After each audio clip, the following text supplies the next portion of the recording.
ये बहुत पावन पर्वों का एक 5 दिन का पावन पर्व चलता है, जिसमें लक्ष्मी जी का भी दिन आता है, बहनों का भी दिन आता है। और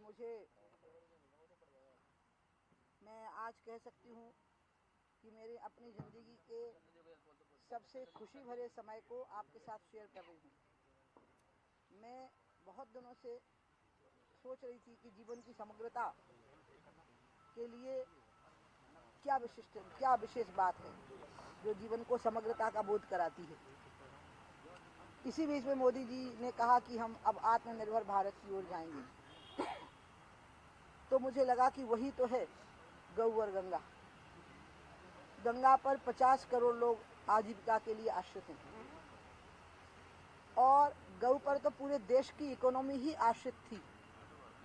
और जिस दिन से हमने दूसरे आश्रय पकड़े, हम कर्जदार होते गए, व्यक्तिगत तौर पर और सरकारी तौर पर हमारा देश कर्जदार होता गया। तो हम औद्योगिक क्रांति भी करते, लेकिन साथ में हम गौवंश का भी संवर्धन करते रहते। तो मुझे तो लगा जैसे मान लो वो बात वापस लौट आई हो जो 95 में हमने WTO का विरोध करते समय कही थी अटल बिहारी वाजपेयी जी ने। और इसलिए मुझे बहुत खुशी हुई। शराबबंदी की बात चली रही थी कि क्रमिक शराबबंदी को ठीक से लागू किया जाए, जिसमें कि लोग स्वाभाविक ऐसी स्थिति में आ जाएं कि कम से कम लोग शराब पी सकें। इसी बीच में आत्मनिर्भर भारत की बात आई तो गऊ की बात आ गई। मैं कह ही रही थी, तो शुरू हो गया था कि शराब छोड़ दो, दूध पियो गाय का। अब एक बहुत अच्छा समय आया तो मैंने अशोक त्रिपाठी जी को, जो इस विषय पे स्वदेशी में बहुत बड़ा काम कर चुके हैं, मैंने उनसे संपर्क किया और कहा कि आप गोपाष्टमी पर एक कार्यक्रम को प्रारंभ कर दीजिए। और वो कार्यक्रम है किसान गौ संवर्धन करे गौ पालन के द्वारा, क्योंकि गौशालाओं से गाय की रक्षा नहीं हो सकती। मैं शिवराज जी को भी कहती थी, मैंने मोहन जी को भी कहा, गाय तब बचेगी जब किसान उसको पालने की सामर्थ्य रखेगा, वो इच्छा रखेगा। इच्छा किसान की होनी चाहिए, सामर्थ्य सरकार प्रदान करे उसको। तो गाय से उसका परिवार भी चलेगा और जो गौ वंश पर आधारित खेती है वो स्वास्थ्यप्रद भी मानी जाने लगी है। इसी प्रकार से गंगा का कार्य बिल्कुल अंतिम सोपान पर है। जो कार्यक्रम 2014 से 2016 तक 2 साल गंगा जी मेरे पास में थी, फिर स्वतंत्र अथॉरिटी हो गई थी उनकी। उस समय जो कार्यक्रम मैंने बनाया था, अंत में सरकार उसी ट्रैक पे ले आई, क्योंकि कोरोना काल में बहुत हानि हो गई थी निर्माण कार्यों को, तो उसकी रीबजटिंग हुई है सारे कार्यों की। क्योंकि हम कहीं ना कहीं बाहर से लोन लेकर के हमारी सरकार उसको करती है। तो इसलिए ये बहुत अच्छा हो गया कि गौ और गंगा को हम एक साथ जोड़ सकते हैं। और वो कैसे जुड़ेगी मैं आपको बताती हूँ। गंगा और नर्मदा जुड़ेगी, गौ और गंगा जुड़ेगी।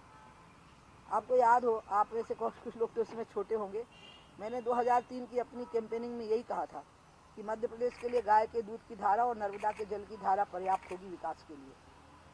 वो बात फिर लौटी है कि गाय के दोनों तरफ गाय के गौ आधारित कृषि शुरू हो, गौवंश पर आधारित, नर्मदा जी के दोनों तरफ। और इस बात के लिए मेरा कृषि मंत्रालय से MOU साइन हुआ था 2015 में कि जितने कृषि विज्ञान केंद्र गंगा किनारे के हैं, गंगोत्री से गंगा सागर तक, उसमें ऑर्गेनिक यानी गौ वंश पर आधारित प्राकृतिक खेती की ट्रेनिंग दे दी जाए किसानों को, और उनको मार्केटिंग मिल जाए, उनको रूट मिल जाए मार्केट के लिए, और उनके प्रोडक्ट को सरकार बहुत सब्सिडी दे। तो इससे ये होगा कि जो केमिकल फर्टिलाइज़र गंगा जी में जाता है वो नहीं जाएगा फिर। तो ये सब तैयारियां पहले से थी। अब मुझे लगता है कि उनको एक पैकेज में करने का समय आ गया। तो मुझे बहुत खुशी भी हुई कि ये मेरी ज़िंदगी का सबसे सुंदर मुकाम आ गया।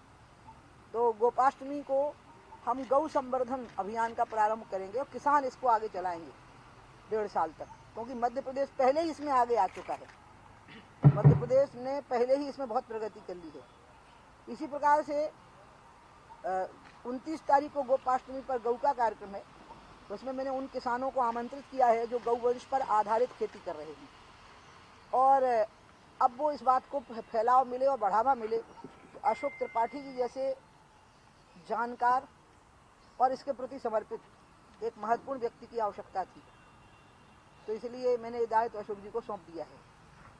इसी प्रकार से गंगा जी का जो कार्य है अब उसका समय आ गया है। गंगा जी का जो कार्य है अब उसका समय आ गया है। 50 करोड़ लोग स्नान करके मोक्ष प्राप्त कर गए हों।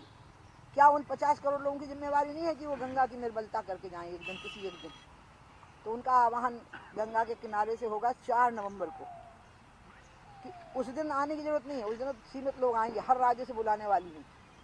जितने विभिन्न भाषाई राज्य वो सब आएंगे, थोड़े थोड़े 50-50, 40-40 लोग, और गंगा किनारे के भी सारे राज्य आएंगे। और उनको मैं एक ही आह्वान करूंगी कि अपने अपने भाषाओं में सबको आमंत्रित कर दीजिए कि वो यहाँ से स्नान करके मोक्ष ले गए हैं, तो कोई एक दिन अपनी ज़िंदगी का निकाल लें 1-2 साल के अंदर, जिसमें वो एक दिन पूरा गंगा के किनारे सफाई का अभियान चला के जाएँ। और राज्य के समूह आएँ, क्षेत्रों के समूह आएँ, नगरों के समूह आएँ, और वो आकर के निर्मलता का काम करें। बाकी अविरलता और निरंतरता ये तो सरकारी काम है, सरकार की नीति है। इस पर सरकार को नीति तय करनी पड़ेगी। IIT कंसोर्टियम की रिपोर्ट, जो 7 IIT हमने गठित किए थे, उनकी रिपोर्ट सबमिट हो गई है कि गंगा की धारा में कितना जल रहने पर ही गंगा अविरल रहेगी तो निर्मल रहेगी। तो कितनी अविरल रहेगी, कितना जल होना चाहिए। तो इसलिए प्रयाग में एक प्रकार से इस अभियान का ये दूसरे फेज का समारोप होगा। अब हम इंतजार करेंगे कि सरकार अपनी तरफ से, केंद्र की सरकार कार्यक्रम को समग्रता की ओर ले जाए, जिसके लिए वो तत्पर भी है हमारी सरकार। और यहाँ मध्य प्रदेश में गौ संवर्धन में मध्य प्रदेश बहुत आगे चला गया है, और अब और आगे जाए, लेकिन थोड़ा संशोधित रूप में जाए और ये तय करे कि गौचर बनवाने हैं, नए गौचर, और उन गौचरों में पानी का प्रबंधन करवाना है मनरेगा से, बहुत कम पैसे में पत्थर डाल डाल के, ताकि गाय के खुर फंसे न कीचड़ में। और गाय को पालने के लिए अब नई ज़मीन लेनी पड़ेगी, क्योंकि किसानों के घर के आसपास ज़मीनें बची नहीं हैं। तो ग्राम पंचायत की जो ज़मीनें पड़ी होती हैं, वहाँ एक किसान को गाय की संख्या के अनुरूप टीन शेड बनाने, टीन उसी को बनाना होगा, टीन शेड।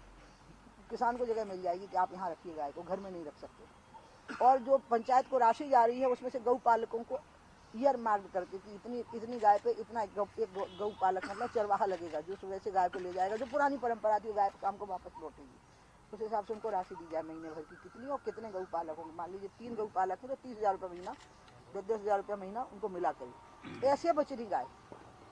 तो ऐसे इसी प्रकार से जो लाडली बहना योजना है, आज ही मेरी गौपालन पशुपालन मंत्री लखन पटेल जी से बात हुई, उन्होंने भी कहा, और अशोक जी का भी प्रस्ताव था, सब लाडली बहनाओं को 2-2 गायें दी जाए, कि वो जो 1500 रुपये की राशि उनको मिलेगी, उस राशि से ये 2 गौ का पालन करिए, और आपकी राशि 5 से 7,000 रुपये महीने हो जाएगी आपकी इनकम उससे।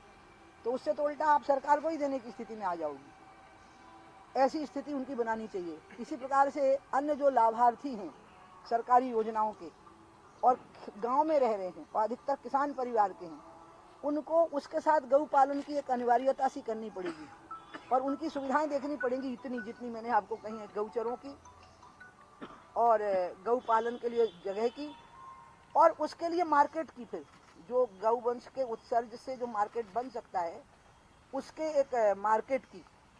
ये 3 व्यवस्थाएं अगर हो जाएंगी तो गाय बोझ रहेगी ही नहीं, और तभी अपने आप स्वाभाविक नैसर्गिक भाव से गौ हत्या बंद हो जाएगी।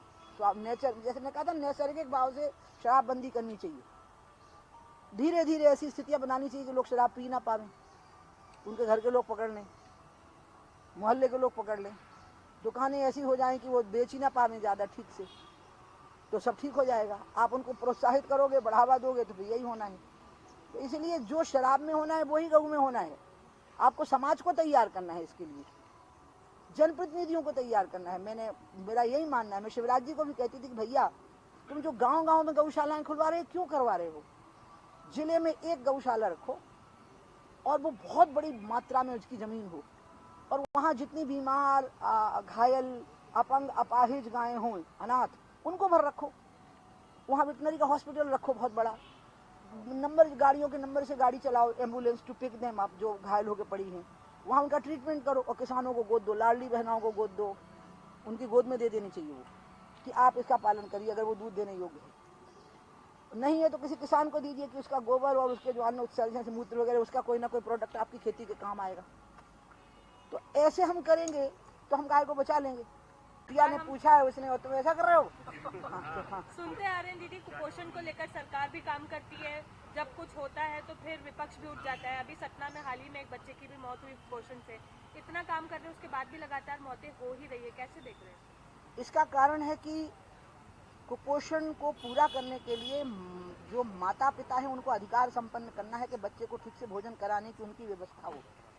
अब यहाँ पूरे भोपाल में जितने कंस्ट्रक्शन हो रहे हैं, आप मेरे साथ चलो जरा देखो क्या नियमों का पालन हो रहा है।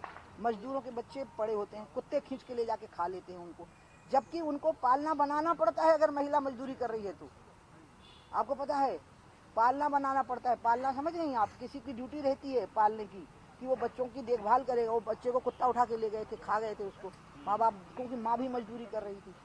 तो ऐसी कुछ चीज़ें हैं जिसका हम ध्यान ही नहीं दे रहे हैं, हम इग्नोर कर रहे हैं ऐसी चीज़ों को। कुपोषण से बच्चे इसीलिए मर गए होंगे।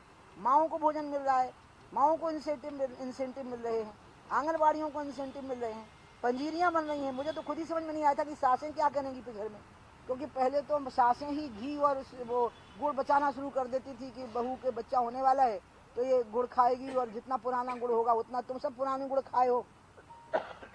माएँ बचाती थी, जो पति की माएँ होती थी वो, और वो लड़की की माँ तो आती ही नहीं थी, लड़के की ही माँ बहुत ध्यान रखती थी कि ये खिलाना है। अब सरकार ने अपने हाथ में काम ले लिया है तो उनको ध्यान रखना पड़ेगा कि ये देखना पड़ेगा कि हर गर्भवती महिला को वो पोषक तत्व मिले हैं कि नहीं। बच्चा कुपोषित जन्म लेता है ना, और अगर माँ भी कुपोषित है, वो ठीक से दूध नहीं पिला पाई, तब ये स्थिति खड़ी होती रहेगी, आगे भी खड़ी होती रहेगी। जैसा मैंने कहा, जब तक वैसा नहीं करोगे कि आप ना माताओं को ही सक्षम बनाओ कि वो ठीक से भोजन करें गर्भावस्था में, और जैसे ही बालक जन्म ले तो उसको दूध पिलाने की सामर्थ्य रखती हैं। यहाँ पर एक ऐसा अधिकारी था तो उसने तो कमाल ही कर दिया था ना कि 80% महिलाएं दूध ही नहीं पिलाती। तुमको भैया हम लोग जिंदा कैसे रहे। ऐसे माँ तो बेचारी जान दे देगी बच्चे के लिए, लेकिन हाँ, माता कुपोषित रहेगी तो बच्चा कुपोषित रहेगा। और माताओं के लिए जो आहार की व्यवस्था है वो सही है कि नहीं, इसको जांच करने के लिए इतना बड़ा सिस्टम बना दिया है। सिस्टम में इसके लिए सरकार को दोषी नहीं मानती, ना मुख्यमंत्री को, ना मंत्री को, ना कलेक्टर को। सिस्टम बना हुआ है, आंगनबाड़ी में एक महिला बैठी हुई है इसी बात के लिए। लेकिन आप देखो तो इंजीनियरों के घर में, पटवारियों के घरों में, और वो लिस्ट बनाने वाले जो लोग होते ना गृह की, वो घरों की और कुओं की, उनके करोड़ों के घर बन गए। तो कहाँ से बन गए हैं? यही तो वो लोग हैं जो सर्टिफाई कर रहे हैं, वेरीफाई कर रहे हैं कि ऐसा करो ऐसा करो ऐसा करो, हो गया, उसमें से आधा ले लिया, और लोग इसी में खुश रहते हैं। जैसे 1 लाख मिल रहे हैं कुएं के लिए, तो कहीं 50 तुम्हारे 50 हमारे, तो 50 में खुश हैं। मकान के लिए मिलना है 2 लाख, कोई 1 तुम आओ 1 हम आओ, तो कई ठीक है, हम तो एक ही बहुत है हमारे लाने। सॉरी, बुंदेलखंडी बोलने लगी मैं, तभी तो झांसी का कह रही हूँ मैं। तो इसीलिए वो जो लोग हैं वो इसी में खुश हो जाते हैं। तो चलो, अरे मुद्रा योजना का मैं आपको बताऊँ, मेरे पास एक लड़का काम करता था, मैं उस लड़के का नाम नहीं लूँगी क्योंकि फिर बाद में वो चीज़ मैंने दुरुस्त करवाई पूरे मध्य प्रदेश में। वो मुद्रा योजना जो आई ना, तो कई लोगों ने मुद्रा योजना से पैसे ले लिए और इकट्ठे एक आदमी को दे दिए। उसने कुछ किया ही नहीं और वापस नहीं कर पाए। अब उनके पीछे FIR सब हुआ जा रहा है। तब पूरी बात खुली, पर मैंने जांच जितवाई। ये जो हो रहा है ना, इसके लिए समाज को सामर्थ्यवान बनाइए, रोड अच्छे बनाइए, बिजली दीजिए, पीने का पानी दीजिए, भ्रष्टाचार मुक्त शासन और प्रशासन दीजिए, और स्कूलों, सरकारी स्कूलों में पढ़ाई अच्छी दीजिए, सरकारी अस्पतालों में दवाई अच्छी भी दीजिए। बाकी चीज़ें आप छोड़ दीजिए समाज के ऊपर, समाज को सामर्थ्यवान बना दीजिए। आप वो कर लेंगे। उनकी एक एक चीज़ का ध्यान रखोगे तो यही हाल होना है। डायपर से लेके और दूल्हे की टर्बन तक का ध्यान रखोगे तो यही होना है। हाँ चलो बताओ।